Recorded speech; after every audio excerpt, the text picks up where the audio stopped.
I wasn't originally going to make a quick review on this book because I was scared. I was scared that I wouldn't do these themes and ideas that were presented justice as a straight male, regardless of the color of my skin. One of the things that this book reminded me is that you need to speak the truth and speak out regardless of your position, regardless of how opposing your position may seem.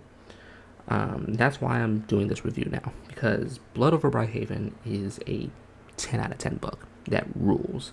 It rules while also telling a story about a variety of topics that are considered tough issues to talk about in today's society, but these are issues that need to be talked about.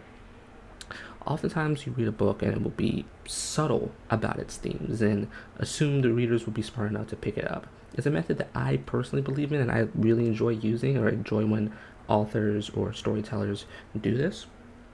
And it's my preferred way to see these themes played out. Blood Over Brighthaven does the exact opposite and beats you over the head with its themes with zero subtlety. It beats you over the head with its themes really hard at that. And yet somehow it works. And I respect it so much for it. Um, there's so much nuance in what is being talked about here, between sexism, racism, religion, power dynamics, and a variety of topics that off the top of my head I'm forgetting. And most of it doesn't feel forced. It feels authentic and like things that can actually come up in conversation, debates, or everyday life, and I love it.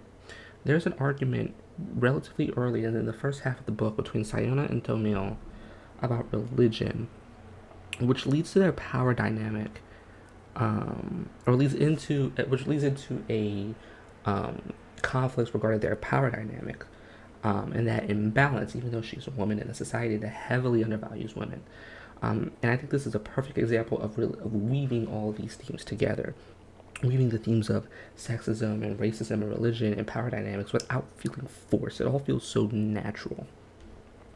And these topics being tough to talk about perfectly it rather these topics being tough to talk about in the book, in the context of the book, in Tehran, and things with the Quen and power dynamics and the hierarchy when it comes to gender. These perfectly reflect where we are in society now. We live in a society, haha, funny Joker line. We live in a society where so many people are afraid to talk about the truth and talk about the injustices that people face. I may be a straight male, but I'm also a black male, and I see this all the time. So often are people afraid to speak out against racism and the rules that directly affect both people that look like me and that people of color in general. So often are these rules that are enforced on us get thrown aside or tossed aside by many people because it doesn't affect them specifically. Um, a perfect example of this of these things being tossed aside because it affects you specifically are the key politics at a sports crowd.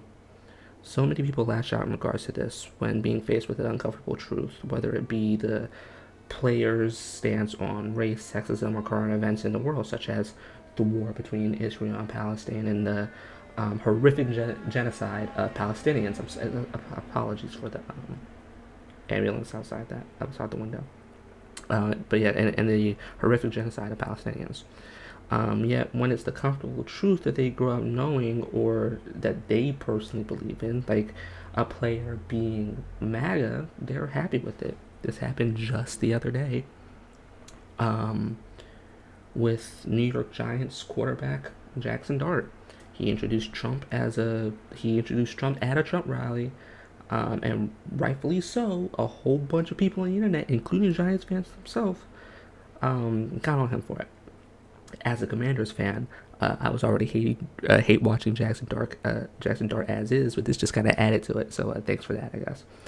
My point in all this is that Blood Over Brighthaven does this exact same thing, but on a bigger scale. As the citizens of Tehran are forced to face a most uncomfortable truth, leading them to be in a state of denial. You can see that with Sayona's family and Sayona herself towards the end of the book. That parallels why I think beating these themes over the reader's heads work, because you're not in a position to be in denial. You're in a position where you can see the truth and see that it's wrong and want to fight against it. You can see why Sayona is doing the things that she is doing because it's the book Emma Wong has been beating these themes over your head for about 350 pages up to this point. You can understand. You don't have to be confused about what's going on, and I think that is absolutely amazing. Getting to other portions of this book, though, let's move on from that for a little bit. Getting to other portions of this book, it's beautifully written. Emma Wong's writing is just phenomenal, and the way that a lot of these characters are developed is amazing. I love Sayona and Tomio a lot, and I love their development, and I love their dynamic. That's a part of this book I didn't expect to love as much as I did.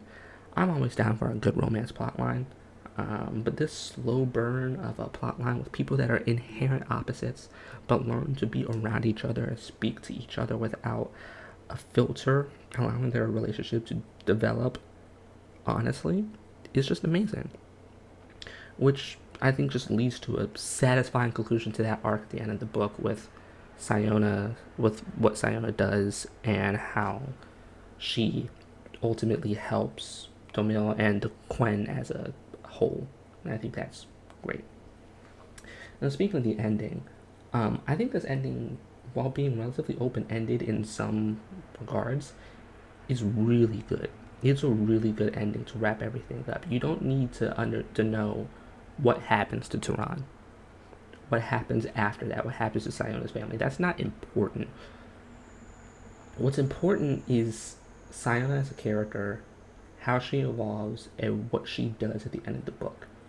What she does to help people, regardless of her position, regardless of her beliefs, regardless of anything that she's been told or anything that's been done to her throughout the entirety of the story. And this is a very emotional ending because of that. And I think that open-endedness, that's why it works. You don't need to know. This is the story of specifically two people. And while obviously there's a whole bunch of world building, and there's a whole bunch of that they have to find out that affects a whole bunch that they find out and do that affects the world around them. The world is not the focus. The world is the focus is on these two characters, and their story ends. Everything else goes on, but their story ends right there, with a period. Obviously, everything that happens with Domil is more open-ended, but it is a good, satisfying ending for that character. And I just think that's great. Blood Over Bridehaven is my favorite book that I've read this year. Throughout the entirety of the book, I was laughing at times. I was emotional, sad. I was cheering for the main characters, but I was also deep in thought. This is a book that made me think, and I love that. I love being able to think when it comes to books. Of course, I love mindless action. I love not a lot of the books I read aren't mindless action. They do have mindless action, but they're not just that. But a book that challenges me and challenges me to think about the context of the world as well as the context of our world is a book that I love. It's my favorite book that I've read this year. I loved it even more than The Lies of Locke Lamora. Loved it even more than Royal Assassin. Loved it even more than Lightbringer. It's not my favorite book of all time, but it's my favorite I've read this year, and I would highly, highly, highly recommend it to anybody that wants to think while also having a good time. This is a relatively long, quick review, but I'm going to end it here. Thank you for watching. See ya. Bye.